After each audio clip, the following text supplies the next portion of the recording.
সকাল সকাল ঘুম থেকে উঠে নাইকা থেকে একটা পার্সেল পেয়ে গেলাম। অর্ডার করেছিলাম দুটো খুব ইম্পর্টেন্ট জিনিস। ফার্স্ট হচ্ছে এই ফেভারিট ময়শ্চারাইজার, এটা আমার from CeraVe because I have a very dry skin. আর সেকেন্ড হচ্ছে এই vitamin C moisturiser from Minimalist, যেটা ফার্স্ট টাইম ইউজ করব।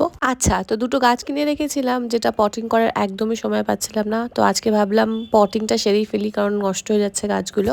আর এটা হচ্ছে আমার সব থেকে ফেভারিট টাইম পাস, মানে টাইম পাস না, এটা আমার হবি বলতে পারো। যাই হোক, তারপরে স্নান সেরে নিলাম। আর স্নান সেরে একটুখানি স্কিন কেয়ার না, ওই ময়শ্চারাইজার ইউজ করেছি আর লিপ বাম।